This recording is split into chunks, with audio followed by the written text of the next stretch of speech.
Nowadays there's endless content, but then content marketing came to play and turned the internet into a junkyard of keyword-based content, Right. which makes it really hard for you to find the real good pieces of content for you to stay up to date. Welcome to 20-Minute Leaders. Just sit back, relax, and learn from the leaders of today. It's a journey. Each one is different, unique, inspiring. Let's get started. This episode is powered by J Ventures, a community-driven VC fund in Silicon Valley, in partnership with Leumi Tech, sponsored by Hippo Insurance, Upwest Labs, Turing, Hillel at Stanford, Leap, and in media partnership with CTech. I love user experience, and today I get to talk to Tal Florentin, the CEO of Summurai, exactly about that. For the last decade, Tal Florentin has been one of the leading UX specialists in the Israeli market. Florentin is a published author, speaker, winner of the UX Award at San Francisco, and founder of the Israeli UX Certification Program. After leading more than 180 UX design projects for Fortune 100 companies, it became clear to him that audio is going to be bigger than video.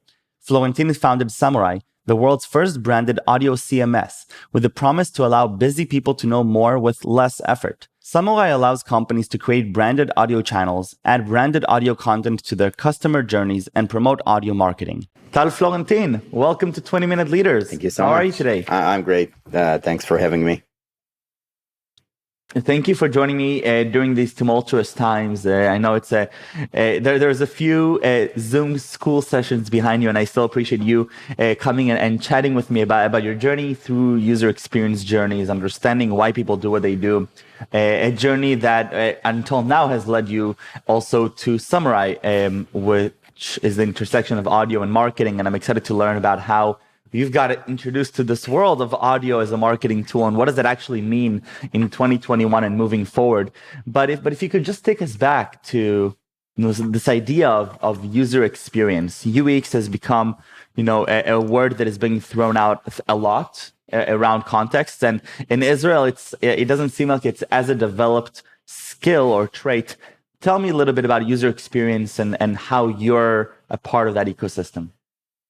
So I'll go even backwards. So my professional experience comes from joining the army to what is called Mamram, the IDF technology unit. And I spent around 8 years developing and managing development of software for the army. And I think the 90s and the beginning of the first decade of 2010, I think we were mainly around software which is organizational, and you had to be taught how to use a software by training, and the assumption is that using a software is a hard thing to do. And then came the internet and created some kind of a different type of interaction between people and technology. And I think we started to understand that there's a higher importance to actually make things intuitive and help people use products as we expect them to use. And then came mobile, which kind of flipped everything and created a situation where you would basically have 40 seconds in which you either succeed in making me a successful user, happy user, or I close the app and say I'll open it later, but then never open it later because I just marked it as something complicated. So I think we had a very quick turnaround from assuming that we're going to teach human beings how to use our complicated products to the understanding that there's no teaching and products have to be usable. But then I think the technology world identified the opportunity to actually not just stop at usable, but also help people behave the way you want them to behave, or help them do whatever they do. So I think this is kind of the overview of how I look at the, I think, 25 years of technology meeting people from my point of view. And I think the industry by now understands that we have a way to support behavior and help people use products the way we want them to use or the way they need to use the product. And it's not just, graphic design, align things and make them pretty. So I think doing this transition over the last 2 decades was something I was personally involved in two different ways. One of them is being a designer and actually designing more than 180 products that people gave me the responsibility and kind of, this is what I need. Give me back the screen that I need for that. So I try to create some kind of like calculate a statistic of how many times I actually took a blank page and turn it into a definition of interface for a screen. And I think this happened more than 6,000 times. And I think the nice thing about it is that I was educated in the world of software engineering. I have a degree in software engineering, and I brought logic to that world. So I brought the logic of algorithms, asking, there's a question, there's a yes or no at the end, and this has to work the same in design. So you can just either have it or not have it. This doesn't work for me. So I think when I identified that there is some type of an algorithm you can work with, and it didn't exist for me when I looked for it online. By the times I started to work on projects for other people, so then I wrote my book and I turned that into something I teach. So the other part of my activity is kind of spreading my knowledge and understanding and helping other people find their way into that market in an easier process and enjoying proven algorithms that you can actually use in order to find the right design, instead of just hoping that things will work for you, which they never do. So this is the teaching part. With the user experience, it sounds like it's much more complicated than just the design process. It's actually the algorithm of thinking through how another user will respond to what you're showing them. And I think what you articulated before with the competition and how, there's a proliferation of technologies that are now competing for the user's attention. And so intuitively, these, in order for them to compete, they have to be more accessible. They have to be more user experience friendly. Now, when you go through this transition with the ecosystem, you mentioned over the past 2 decades, and you're seeing this transition and you're seeing all these tools come out and this understanding, what is it about the world of user experience that is so different? Because it seems to me that it's sort of this like odd figure in this ecosystem that very few people really know how to deal with it. Why is it like that? So I think you have to have a magical combination of skills in order for this to be really what it should be. So if we go to human factors, which is kind of the mother and father of user experience design, you see that the main thing about human factor design, which turned into user experience later on, is the fact that it's multidiscipline thing. So you basically have to mix different skills, and it's so funny when you look at people trying to hire and recruit professionals. They say that it would be good if you have a degree from some kind of university, either psychology, design, or technology. And you look at that and you say, but these are 3 different people. How come it's okay for you to have one degree? This is, if you take these 3 people and put them in the same room, they wouldn't have something to talk about. They almost have no common ground. The perfect user experience designer would be the one who has all 3 degrees. And who are these people? So you would probably have 10 of them in the world, right? And they're probably not looking for a job, by the way. So this is where it becomes a magical combination, because you have to bring to the room insights from all of these disciplines and others. And then the thing is that nobody else can do that. So if I come to the room where there's no designer, I'll bring the design point of view.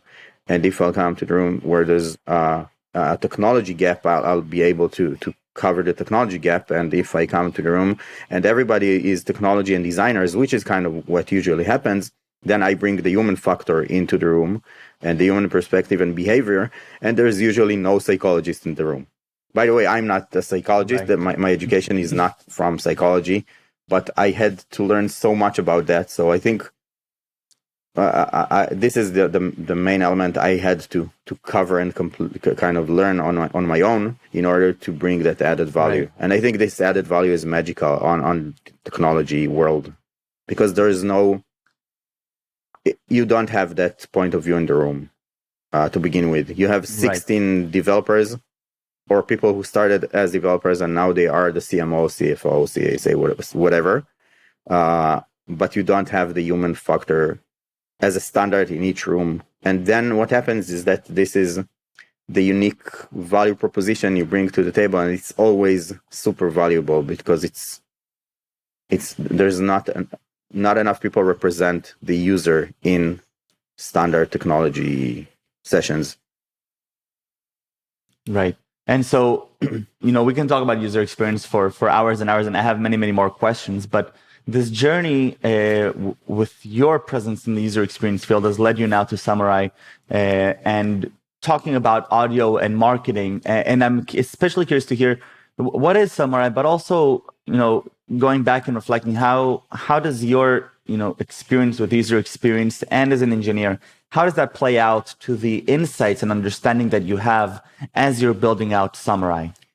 So first of all, let's admit that it's kind of funny that after designing 6,000 screens, I actually find the next thing without a screen, right? So it's kind of not the trivial way you would expect me to continue my journey. But I think Summurai was born in a specific situation where I, as a teacher and as a professional designer, have to be the most updated person in the room. And there are two problems. One of them is that I don't have time to actually digest the content. But there are much more than two problems. The second is that there's too much information on the web. And when I started dealing with user experience design, there was almost nothing. Nowadays, there's endless content, but then content marketing came to play and turned the internet into a junkyard of keyword-based content, right, which makes it really hard for you to find the real good pieces of content for you to stay up to date. And then added to the fact that I have a really hard time reading and finding the time to read. And then added to the fact that user experience design is a multidisciplinary thing, which means that I have to read everything about everything all the time. Right. So then you come into a situation where you just can't handle it anymore. So I tried to find a hack, and this is where I combined it with crowdsourcing, and I hired somebody to actually summarize articles for me. And then I had to read the summaries, and I found out that I don't have time to read the summaries. So then I hired a professional voice actor, and I told him to record the summaries that I got. And then I started listening to the summaries of the articles that I actually marked. And this was where my first magic happened. And I started getting to the room as a speaker and telling you, there was just an article on Forbes about that. And I was telling what's on the article, but I didn't read the article, which was kind of my secret sauce. So the main element here is that we found audio to be the way for me to keep being up to date without spending time on that. And it was around 5 years before podcasts became something that everybody understands, and Clubhouse is a thing, right? So 6 months ago, nobody knew what Clubhouse is in the local market. A year ago, nobody knew what it is in the international market. So I think what happened on that point is that I, as a designer and as a person who's always trying to figure out what's the meeting point between technology and human being and human behavior, is that I found that audio is basically solving a main problem of the need to kind of stay up to date on top of things. And when I started Summurai as a on-demand service, but then I moved it into a B2B service.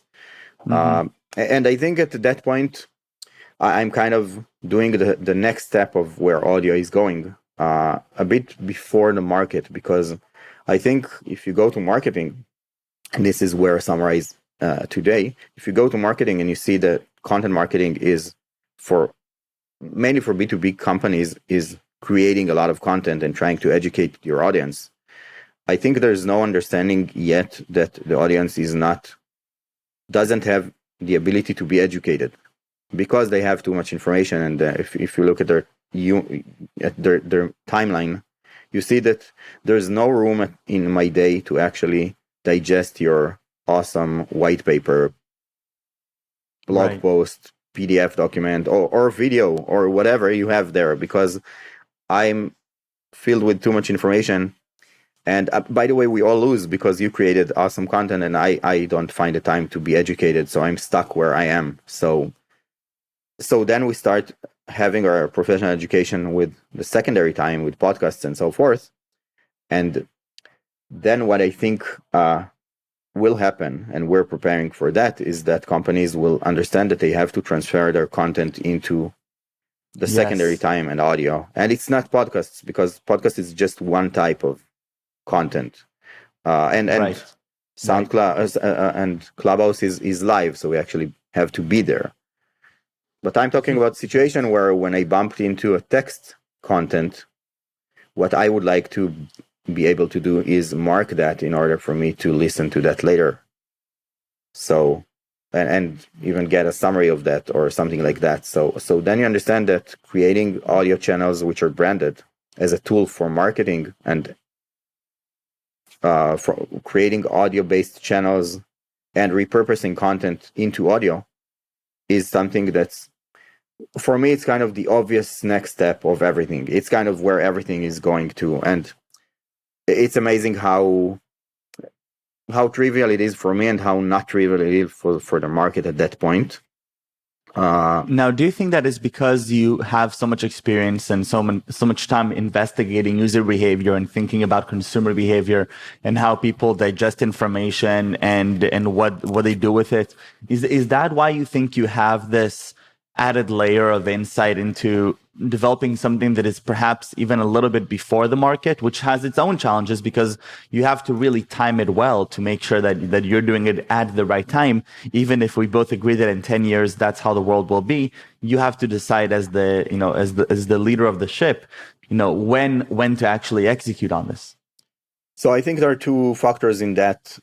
One of them is the fact that I've spent my last 6 years dealing with this question. And the second is that I come from the state of mind of user experience design, which is kind of an added value for me, because I can mix the different elements of that, the design element of that, and how I can create that behavior, and the technology element of how to actually make that work, and the human behavior of how to create the right interaction around that. So having that added value and spending 5 or 6 years dealing with that is kind of, I guess, would be a unique thing for somebody in the market at that point.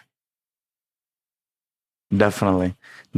Tal, I really want to thank you for coming and sharing with me your journey, both from the user experience perspective and with Summurai.